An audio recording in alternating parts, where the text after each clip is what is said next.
Parliament, of course, behind me in Big Ben. But in this little area that we're going to go on this tour, this walk around now, are all the elements of the system, very, very close together. And it's a good way of explaining how they all fit and how they all work as one unit. Nice day as well.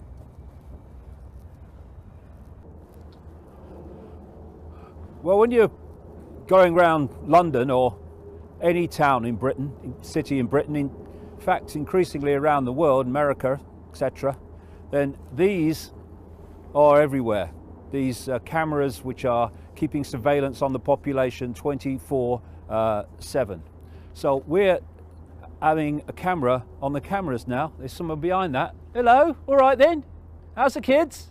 Good, good.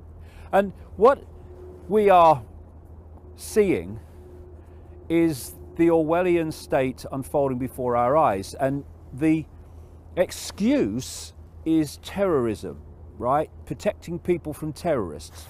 Well, if you take out the terrorist events that were instigated by the very force, the very network that is saying we must have cameras to protect you from terrorists, i.e. 9/11, the London bombings, etc., then what is left in terms of numbers? Horrible as a single person is in this sense, but how many people are left that are suffering from terrorist attacks? Of course, if you count as they are terrorist attacks like pepper bombing Libya and Afghanistan and the drone killings around the Middle and Near East, well, of course, that's again being done by those who are saying we must put these things up to protect you from terrorism. But you take out, if you might call, genuine terrorism, not instigated by the state, and the number of people that are left in terms of numbers that are affected is tiny compared with the number of people dying of hunger and malnutrition. The biggest killer in America is the treatment. If you take in medical errors, drug side effect, fatalities, the fatal diseases or things that people catch in hospitals when they've gone in to be cured, and all those things, if you put them together, the biggest cause of death in America is the treatment. So why aren't we arresting doctors and drug company executives? Of course, because it's not like that.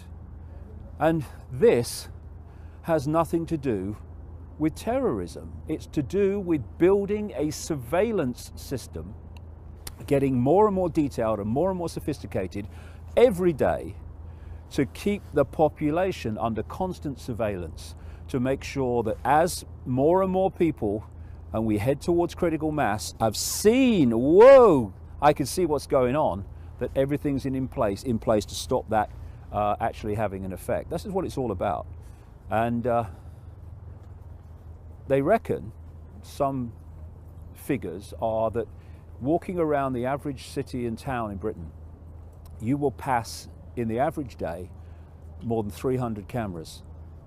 And that is to protect people from terrorism? Yeah, okay. Well, I'm starting this journey down the pyramid of power, not at a place of elected politicians, but here at Buckingham Palace, where the Queen and the royal family of Britain live, of course. And I'm using this to symbolize what is at the top of the, if you like, the human pyramid level of this. And that is a network of interbreeding bloodlines which go back to the ancient world. And they perceive themselves to be different for a remarkable reason. And that is that what we call royalty and aristocracy, the divine right to rule and all that stuff, came from the fact that there was an interbreeding in the ancient world between a non-human force, shall we say, and a human force, creating a hybrid bloodline. And that hybrid bloodline decided that it was special. It was the bloodline of the gods, For instance, the Chinese emperors used to claim the right to be emperor because of their descendants from the serpent gods, and you see the same theme all over the world. And so, over the years, this royal bloodline has passed through history until there came a point in most countries where the people weren't going to be dictated to by an overt, in-your-face dictator called a king or a queen, and we went into a form of what they called democracy, which they use as an interchangeable term with freedom. And if you go into it, well, that's absolute nonsense. They're not interchangeable at all. And so the bloodline stayed, if you like, overtly royal in situations like this with the British royal family and the Spanish royal family and one or two others around the world. But what it really did was went underground. It went in the sense that it went into dark suits.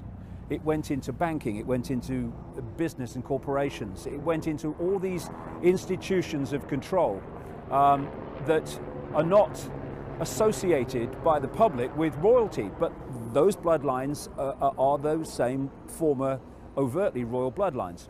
And they sit on top of the banking system, the political system, the intelligence agencies, the military, the media at ownership level. And they push down through these different institutions the same incessant policy, which is of incessant centralization of power. Because compared with the global population of more than 7 billion, there's not that many of them. In fact, they're very, very few at the inner of the inner of the inner of the inner core. They have to compartmentalize knowledge of their agenda, and therefore they only allow people that are daily in their jobs without knowing, contributing to this agenda for a fascist, global, authoritarian, Orwellian state, that are contributing to that every day, which their children and grandchildren will have to live in, but they don't know they're doing that because they're making contribution A, and in and of itself that can be seemingly innocent. But when you connect it to contribution B and C and D at other levels of the pyramid and in other pyramids of institutions of media and politics and all the rest of it, then it takes on anything but an innocent situation. It's very sinister indeed. And so what they've manipulated us to do, this bloodline network acting at the top of the pyramid, is to, without knowing, build our own prison. And we're seeing this unfold with what we've just seen, the cameras, the security, the 24/7 surveillance, which is far more intense than ever is accepted in the public domain. Things they say, oh, they can't do that, it's illegal. They don't care about legal, they do it anyway. And so this is what's at the top of the pyramid. And we're going to move on to another place now, which again is the next level down from the bloodline in the pyramid, and still not a politician or an elected person in sight. Well, we're on our way to the next, if you like, level of the pyramid, but just passing this scene here, and it really is, well, for me, maybe it's me, breathtaking. You've got these guys here. They are, to use a wide term, the Queen's troops. You know, usually they have the red and the black uniforms. They've got grey coats on today, and they stand here in their big hats, and they can't move up to a certain point, and then they just break into this march up and down in unison with each other.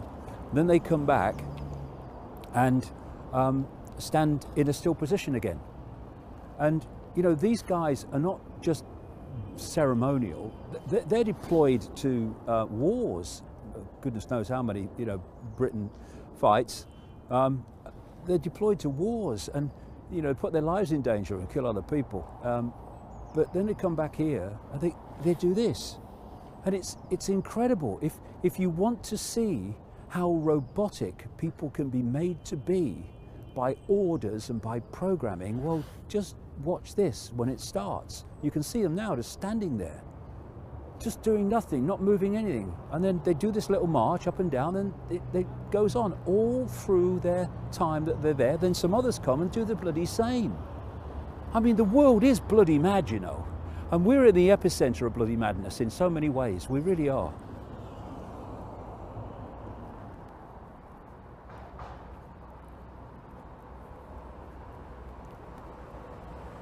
Well, here I am now at the next stage of this pyramid or edifice of power, and there's still not a politician in sight. There's still not a prime minister in sight, because behind me is the headquarters of MI6, Her Majesty's Secret Service, Her Majesty's MI6. Just down the road there, we just passed it, is MI5. MI5 is the domestic security, I say, manipulation agency, and MI6 is supposed to be the overseas British security intelligence agency. Now, readers of my books and people who have become aware in other ways of this whole deal will immediately recognize that the shape of the building alone is a statement, because this bloodline, this network, has a language of its own called symbolism. And I've explained this in my books and at the Wembley event, but very quickly, I am now speaking and you're hearing, but I am not sending words to you across the ether. I'm sending a vibrational information field vibrated into existence by my vocal cords, and you are decoding it through the ear senses from vibrational information into electrical information, which goes to the brain to be decoded into what we call language. In the same way, a symbol, anything visual, is an information field, and that can enter the brain through the sight senses, where most of the information enters the brain. But because I'm speaking, and I'm speaking in a frequency band of your conscious mind, you can hear me speaking, you know my words are going in, they're conscious. Whereas visual information, unless it actually, you consciously register it, is going in unseen. Well, if you know what I mean, in terms of it's peripheral, it's not what you're aware of.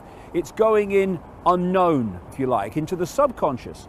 So through symbolism, you can, it's a gateway to access people's sense of reality without them even realizing you're doing it. Subliminal advertising is a classic. That's what that's doing, exactly that process.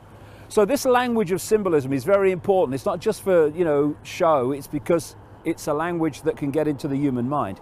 And one of their symbols is the pyramid with the capstone missing, or the pyramid with the capstone raised above it with an eye on it, the all-seeing eye. That's what you see on the dollar bill, and you see it in so many different situations. That's basically, if you look at it, the feel of that MI6 building. So at this point in our journey down this edifice of power, we've hit the intelligence agencies. And the intelligence agencies are also fundamentally connected and expressions of the secret society network. The secret society network, you see or are aware of, there's loads of secret societies. Some of them are known, like the Freemasons and stuff like that. Others are so elite and so in the shadows, people don't even know they exist in the normal course of life. But they operate as one unit. And like everything, again, here we go, as in a pyramid, like most organizations today are pyramids, almost every single one. It means the few at the top in the higher degrees, and there are degrees above the official degrees that most people, even in the secret society, don't know exist. The people in the higher degrees know far more about what that organization, that secret society is about, than the people in the lower degrees. And you're only allowed to go up if you are chosen as someone who's safe and someone who's not going to, you know, be a problem, is going to serve the agenda. And the secret societies run the intelligence agencies. And this connects into something else, because MI5, MI6, why MI? It stands for Military Intelligence 5 and Military Intelligence 6. In other words, although these are supposed to be, or the public perception of them, is that these are civilian, you know, like James Bond and all that stuff. They are civilian agencies. They're not. They're military agencies who work in conjunction with the military. This happens not only in this country, it happens in America with the National Security Agency and the CIA and all this stuff. They're all connected into the military, although they're supposed to be civilian. And the military and the intelligence agencies, along with the upper levels of the secret societies, are the next level down after the bloodline hierarchy. And the next place we're going to go is connected, well, very much to the military. Okay, this is our next point in the system, if you like, which connects into MI6, MI5, and that's the Ministry of Defense building. Obviously, the American equivalent is the Pentagon. And this is where they decide who they're going to attack and pepper bomb next, and how they're going to do it, and all the rest of it. And the attacks and the strategies are all worked out long in advance. The role of politicians overwhelmingly is, even in government, is not to decide if it's going to happen, but simply to sell it to the public. People like Blair, Bush, Obama, and Cameron, etc. We're filming in an area, in fact we're filming in an area all the way today, where you have to get permission and all that stuff and bits of paper. We've just been told by a policeman outside a royal palace that we can't film there without having permission from the royal household. We're paying for those frickin' buildings, and we're paying for the pavement we were standing on, but we can't bloody film, they say, because they say we can't. This is where the true power is. It's nothing to do with people. It's these bloodlines, and they are a law unto their bloody selves. Their law is, well, I can do it, so I will. That's their law. And so this is another level of the pyramid, where they send people out, young men and women, to be killed and kill others in pursuit of this agenda, which is orchestrated from the top of the pyramid, the bloodlines and the entities which the bloodlines serve, the entities that operate outside of human sight. And in there, over the decades, decisions have been made which have slaughtered untold numbers of people worldwide. And notice, we still have yet to get to a level of the pyramid where there are any politicians or any voters.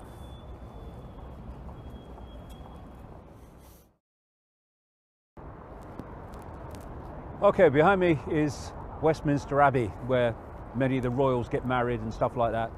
And the Queen is head of the Church of England, and it's all connected. And Westminster Abbey, I'm using this to symbolize that level of the pyramid where we find religion. In fact, it permeates the pyramid in so many ways. I mean, still today, despite everything, and there's been so much and so much more to come, the Roman Catholic Church is supposed to have 1.2 billion advocates or followers. And the role of religion, not just Christianity, Islam, Judaism, all of them, is to give people a belief system that is incredibly narrow, that makes them down here and whatever they're worshipping up there. So it's just little me, I have no power. And it's there as the control system. I mean, I described years ago religion as the greatest form of mind control ever invented, and it is. Because, you know, we are infinite awareness, living within infinite possibility, and yet what religion does is tell us that there is a tiny little story here, and between the covers of this book, or this book, whichever one it is all you need to know. And you mustn't deviate from it, because God won't like it, and all this rubbish that people are programmed to believe in.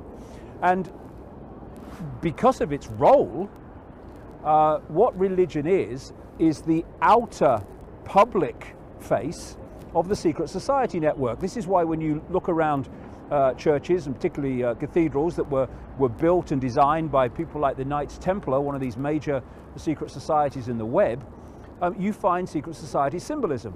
Now look at it. I mean, it's a giveaway there. There's the Twin Towers. The Twin Towers, that's symbolic of the Twin Towers that were supposed to be outside of the mythical King Solomon's temple. And, you know, we need to go into this in another time, and I do in the books, but the Twin Towers on 9/11, that was all symbolism. The Twin Towers is a massive symbol.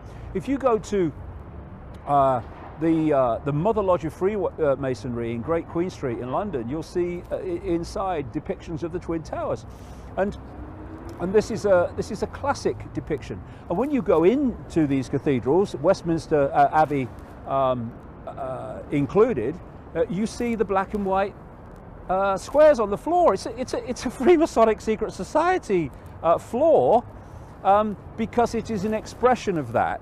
So when you get to things like the Vatican, which has control of the minds of so many worldwide, and is a den of absolute bloody iniquity, and so much to come out, it's unbelievable about that church and what goes on.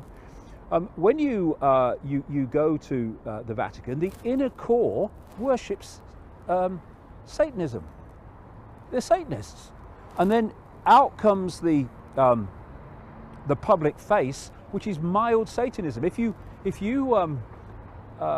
look at Satanism and the background to it in depth, and then you look at the rituals of the church that people go and do all the time, it's just a publicly acceptable version of that.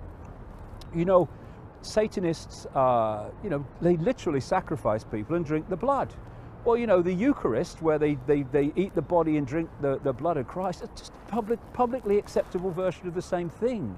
But energetically, it is extremely negative for the people that are partaking in it, but they don't know why, because you know, they don't realize that all this stuff is happening on levels that we can't see when these rituals are taking place. So this is a massive level of the pyramid, religion, where they grasp the minds of people, they make them feel guilty, they make them feel small, and they make them look up, which is what they want. But they're not looking up to God, they're looking up to the top of the pyramid, where the real power lies in terms of directing their lives. But the real power really lies when we actually open our eyes and see how it all fits together. It lies not up there, but at the bottom of the pyramid, because we're holding this edifice together. When we walk away, it's over. Okay. Well, here we are at last, as we go down this pyramid, at a point where you might call politics, except not really politics, because we're talking about the European Union, which is not a political union, it is a bureaucratic union. The politics and the European Parliament are just window dressing. They're just there to give the impression of democracy and will of the people, when actually it's the will of the dark suit bureaucrats in Brussels. Now, this building is very, very symbolic in the way the power structure and the power dynamic is moving, because this used to be the headquarters of the British Conservative Party, the party of the current Prime Minister David Cameron, but it's now called Europe House, and it is the London headquarters of the European Union, the European Commission. That's the bureaucratic part of the so-called European Union, which dictates policy in effect to the politicians. And what happens is the bureaucrats in Brussels that this building represents, they come up with policy. They discuss them with something called the Council of Ministers, which are representatives of European governments, and then they bring it into legislation, in theory, through a pathetic European Parliament, and much that doesn't go through there. But the European Parliament is only there as a symbol to kid the people that the European Union is actually so-called democratic, and that they're having a say in what goes on there. They're having no say in what goes on there.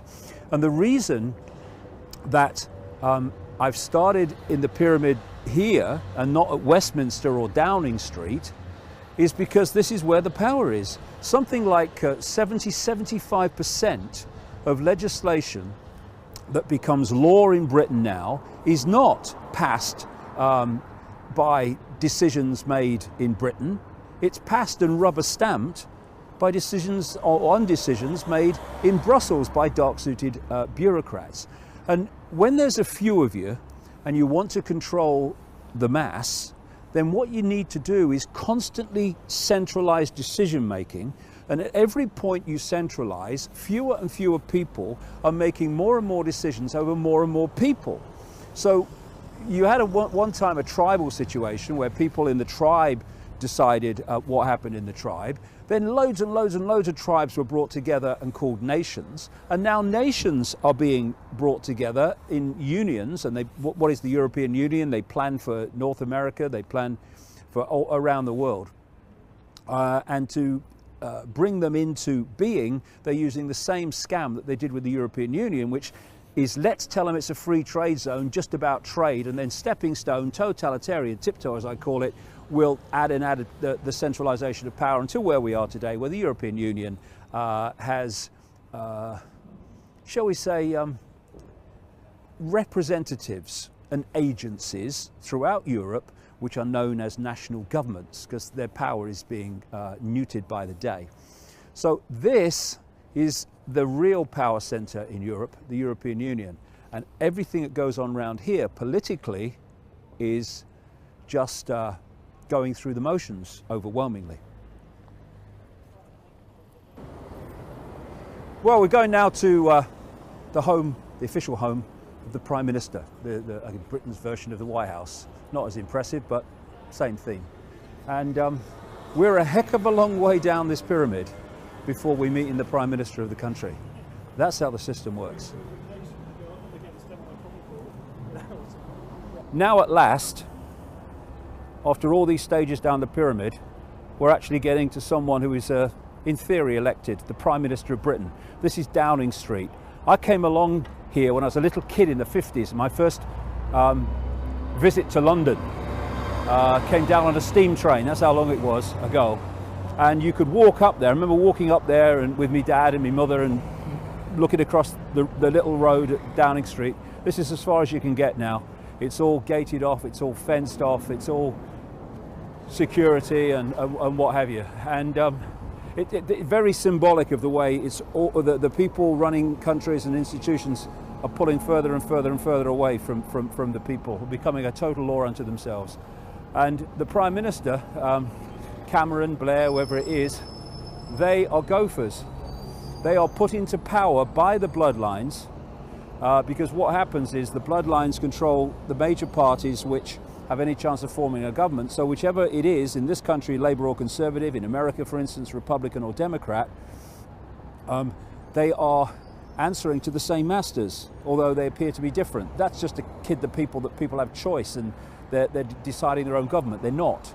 And this is why when Obama, Mr. Change, follows Bush, Mr. Change becomes Bush on steroids. Same agenda. Same with Cameron in this country, in Britain. You have a situation where he's just Tony Blair, although he's in a different party. He's just Tony Blair with a face transplant. And they're put in there to run and introduce through legislation and political decision making to put into action the agenda that comes from the shadows, the bloodline shadows of secret societies and the intelligence agencies and the Ministry of Defence we saw earlier. Put that into practice by passing legislation and making it legal. And that's another thing, legal. What is legal? People say, oh, well, yeah, what was the bombing of Libya legal? Was the invasion of Iraq legal? Legal?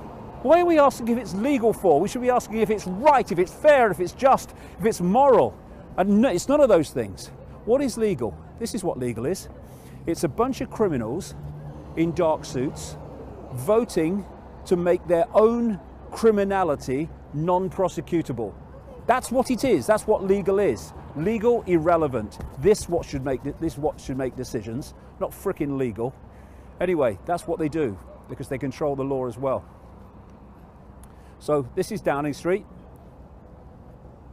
and the guy, whoever's in there, is a puppet. Oh, and by the way, we saw the Ministry of Defence earlier. That's over there. there are tunnels under this road. In fact, London's crisscrossed with tunnels, and so people move between all these ministries. They can do without being seen in public, so no one knows they've actually met. They can go in one building, and through the underground tunnels, they go into another building, and all the rest of it. And under here is a massive bunker run by the Ministry of Defence, and its code name is Pindar. Now, people reading my books will know that Pindar is also the code name of a major inner circle member of these bloodlines. And someone told me who has been on the inside that Pindar means penis of the dragon, which is interesting because in Downing Street, at any point, whoever wins the election, there's always a penis living there, and there's one next door living next door to him called the Chancellor of the Exchequer, and there's dragons and snakes galore over bloody there. So it's kind of symbolic, you know, synchronicity. It's amazing, isn't it? Anyway, this is Downing Street, and we'll go off somewhere else. And then there's the policemen, you see.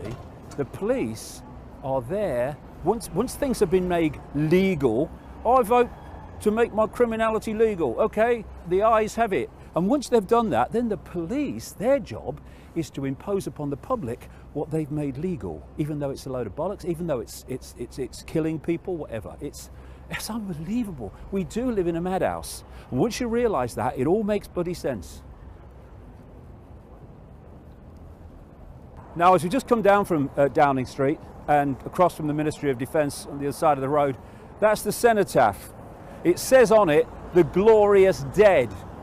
The glorious dead refers to the thousands and thousands of people who have died in wars which the bloodlines have created to change the face of human society. You never do it quicker than a war. You look at the world after World War I and after World War II, power was in dramatically fewer hands than it was before.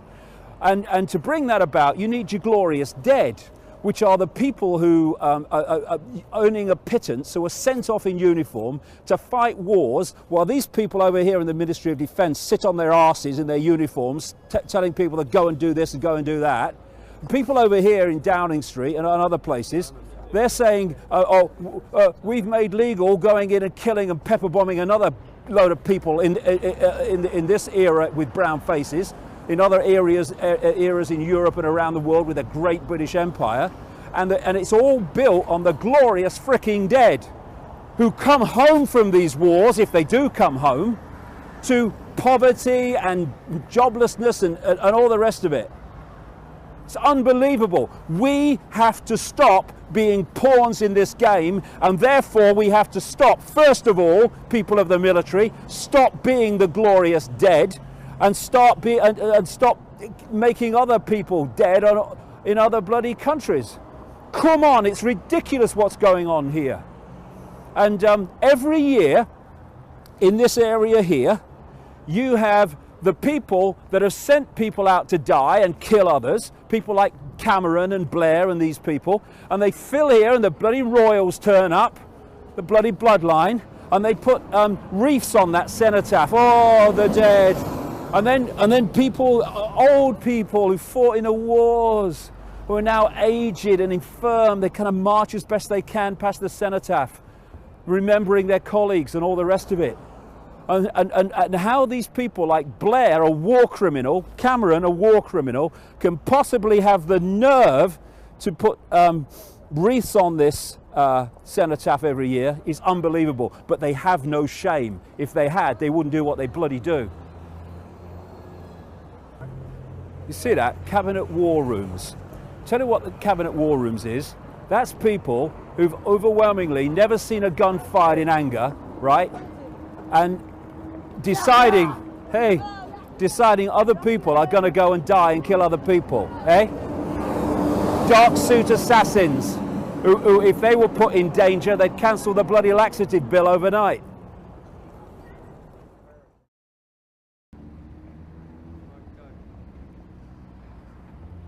So here we are at the so-called Mother of Parliaments. I could have other descriptions, but let's call it Mother of Parliaments. It's the place that is equivalent to Capitol Hill.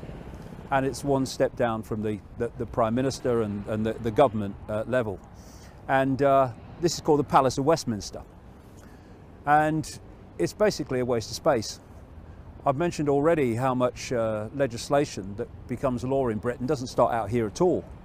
It starts out in Brussels with bureaucrats, and some starts out down the road in Downing Street, though not that much. And these people just vote it into law. And what you've got around the world now, the Republicans and the Democrats and the Labour, Conservative and Liberal Democrats here, is basically you've got all these different parties, did I say different? That are standing on the same postage stamp basically in terms of policy. And they therefore have this consensus to pass this legislation which takes us down the road to the Orwellian state and all the other stuff that I talk about. Now, these are supposed to be representatives of the people, but they're not. Because of this pyramid structure, this is how politics works. You want to become a politician. It works anywhere in the world like this. You want to become a politician, okay? You want to get into government. So, okay, I'll stand as an independent and I'll be my own person. Well, you can't do that and have almost, very rarely, but almost no chance of winning an election because you don't have the party machine behind you, you don't have the funding behind you, you don't have the media coverage behind you, which comes with being part of the party machine. And so if you want to be a politician and get into government and make a difference in the world, then you've got to join a party.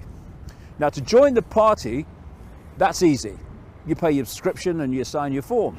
But if you want to get into here, then you have to be selected by the party to represent a constituency or a state, whatever.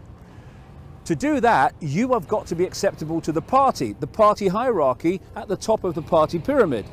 And so you have to tell the people that question you or are deciding if you can represent the party and possibly get into one of these places, you've got to tell the party what it wants to hear. And you've got to promise that you will follow the party line.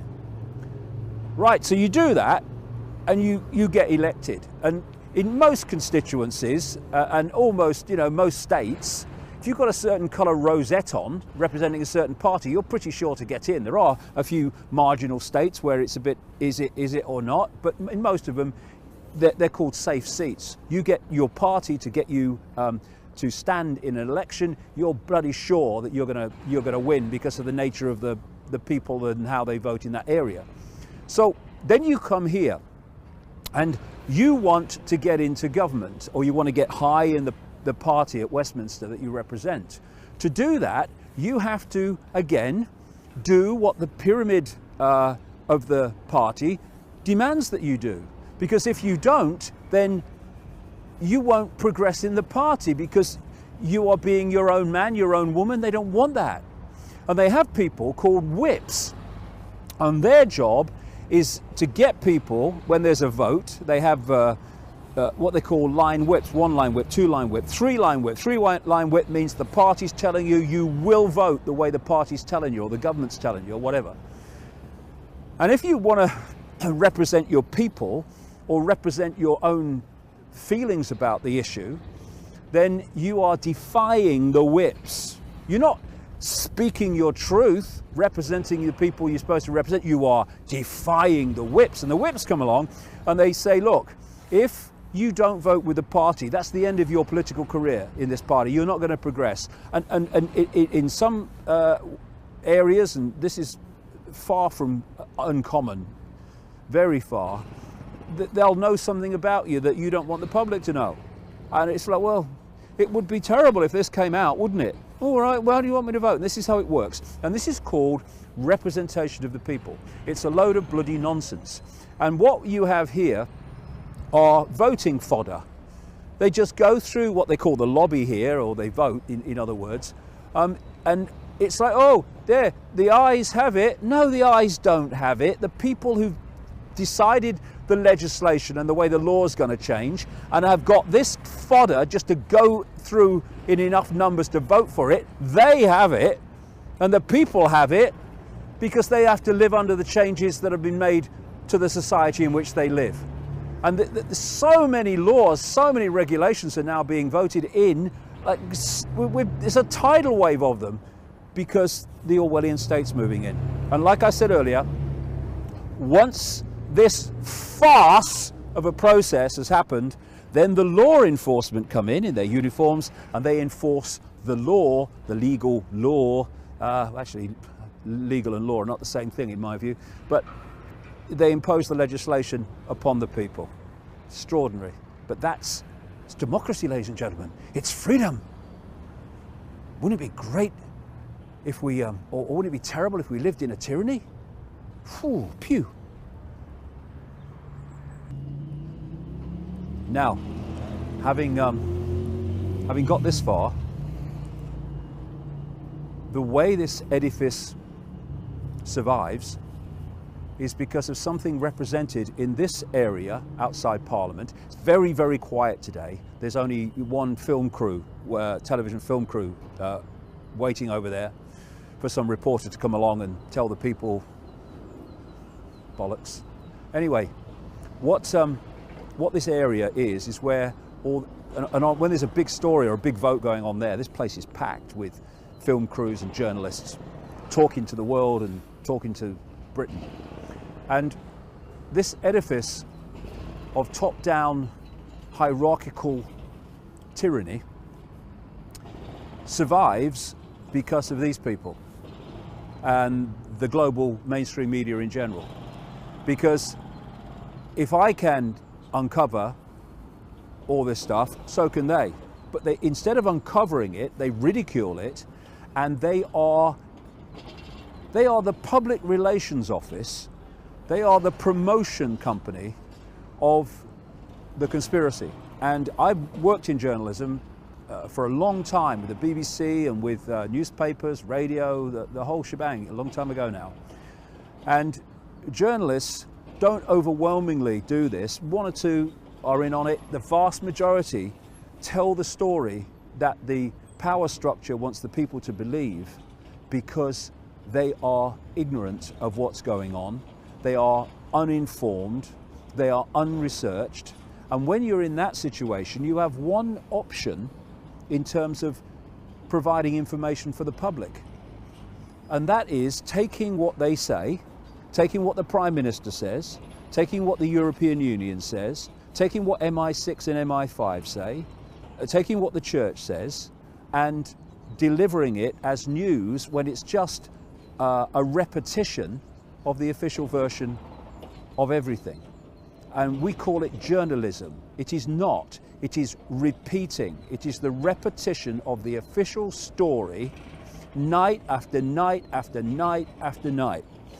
And if the media were a true expression of journalism, none of this would be going on because it would have been exposed a long time ago. Shame on you, because you've got kids and grandkids as well, and you're going to have to, they and you are going to have to live in the society that from your ignorance and your silence you are allowing to come in. And another thing, this is so many ironies. Here's another irony.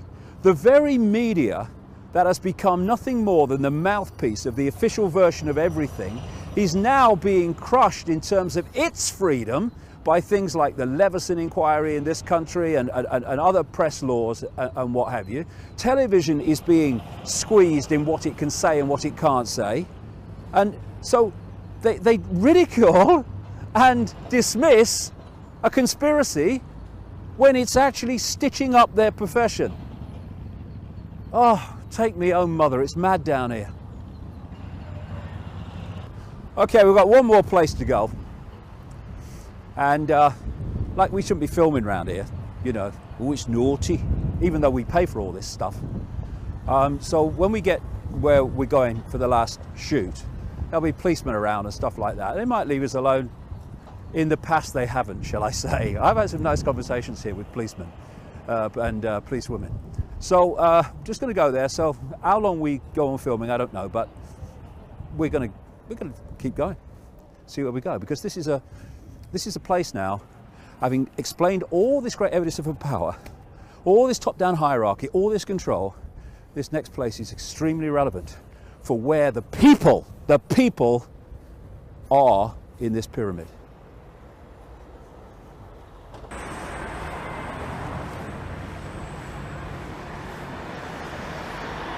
This is it's a very symbolic place that we're going to now. And what's most symbolic about it? There's nothing to see. I'll explain.